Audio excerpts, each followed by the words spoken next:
Hey guys, what's happening? Welcome back to the channel where we take awesome out of the box. My name is Jamie. I'm Leia. We're still here in Munich, but we finally got our hands on something. The Huawei Mate 30 Pro. There you guys have it.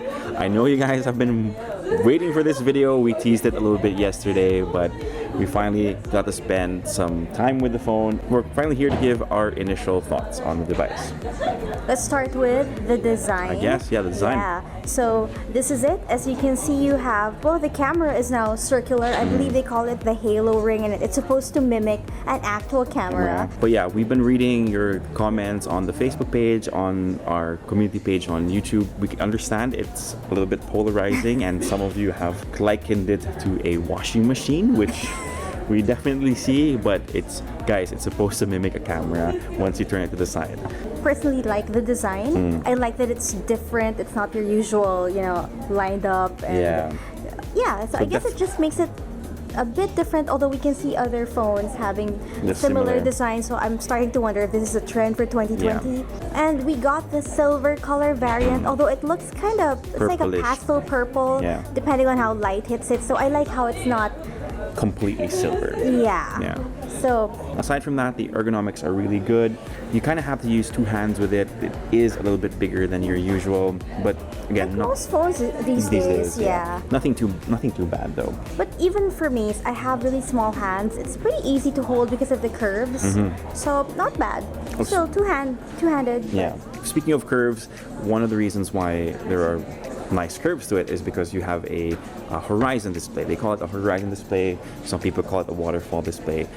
But at the end of the day, the screen actually curves to the side and it cascades on the sides of the phone, which makes it really look good. Now, one of the concerns we've been reading about is palm rejection, which shouldn't happen because it's built differently. Yeah, they have like I don't know how to explain it exactly. They have three parts to it, so pretty much all that will work is the front part, but the sides should be protected from accidental touches. So that makes you close your apps and stuff like that. So you shouldn't be concerned about that.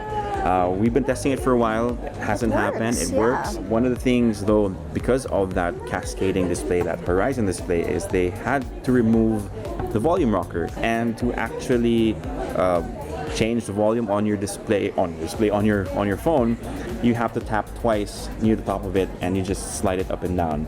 Now it takes some getting used to, but how did you like it so far? Well, I've tried something like this in another device, but I think that the implementation here is better. The haptic feedback is better, so you still know what you're doing. It will take some getting used to, but not a lot. So we haven't actually talked about the specs of the screen yet. It's actually a 6.53 inch OLED panel. It looks really, really great. Now, again, we haven't tested out for watching video or consuming content. Basically, we've been just looking at the photos we've been taking with this phone, and it looks really, really good. Now, something that we kind of noticed that it felt a little faster than usual, but Huawei says they still used a 60 Hz panel on this thing. It doesn't feel like it. It doesn't feel like it. It feels a little snappier, a little faster. But so maybe it's the panel that they used for this one. Maybe. But speaking of photos, I think that's where we're going to be heading right now. The highlight of this phone. So there are a total of 7 cameras on the Huawei Mate 30 Pro right now. And Leia, would you take it away and discuss what those cameras are?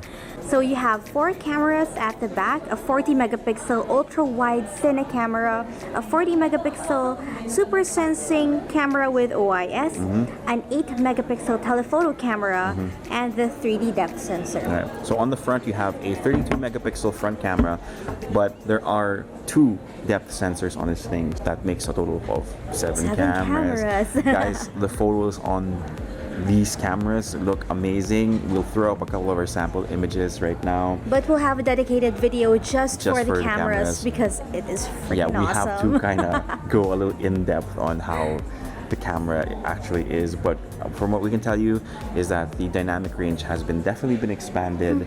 The night mode looks impressive. Leia has one complaint though. Oh, the portrait mode needs improvement. Yeah.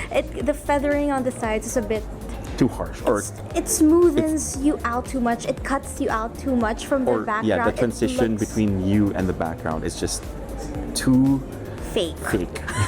There, I said it. It's too fake. But so, yeah, but it's something that they can fix via updates. Software. Yeah, so we're looking forward to that. But so far, the camera has been impressive. I was already blown away by the P30 Pro, but the camera on the Mate 30 is a huge jump from P30, so that says a lot. Now, one of the things they also greatly improved, and they actually have a dedicated camera for it, is the video capabilities of this thing. You can now shoot 4K on 60 FPS, and a lot of phones have already been doing this. So far, the sample images look incredible, incredibly smooth, super stabilized. After Munich, Leah and I are actually going to Budapest to spend a couple of days there. We will try to shoot an entire vlog just using the Mate 30 Pro. I'm pretty sure it'll look good. It'll look honestly. good, but yeah, you have things like 4K time lapse with HDR+, so that's something I'm excited to try out as well. So definitely the cameras and the super slow-mo. And the super slow-mo. Oh my gosh. It can go up to 7,840 or 50. I'll just put a graphic. I mean, they showed super us slow. a hummingbird. Yeah, basically. That says a lot. It's only in HD resolution, but so aside from that, you have a 4,500 milliamp hour battery, which It's pretty long. we got our phones and we weren't able to fully charge it yet. We got it at lunchtime. We ended the night at about 9 p.m. and we still had like 15% left. But if you do run out of power, it has a 40-watt fast charging feature out of the box, so you don't have to buy a separate charger. There's also a 40-watt supercharger that's available for your car, and then you're also able to kick up things a notch with wireless charging, which is now at 27 watts. So of course, we can't end the video without talking about the new chipset, which is the Kirin 990. Now we're getting two versions of the 990, one with 5G and one without it, but the performance loss there shouldn't be any performance loss between the two. Now this is paired with up to 8 gigabytes of RAM and 256 gigabytes of storage, if I'm not mistaken. If I'll put a graphic somewhere on screen. So far we haven't been able to test it out. It does feel snappy, just navigating through the phone and everything like that. But again, this is something that we'll have to test out further when it comes to our full review. So I think we'll leave it here. The European pricing for the Huawei Mate 30 Pro is 1,099 euros, which is about 70,000 pesos. But yeah, you shouldn't expect that price to be in the Philippines, because we are getting the phone cheaper, or we have been getting the phone cheaper. The past couple of years. That's it for this one. If you like it, give us a thumbs up, sub to the channel, hit that notification bell so you don't miss out on any of our content. For the latest tech news and gadget reviews from the Philippines, head to unbox.ph and follow us on Facebook and on Instagram. That's it for now. Peace. Bye guys!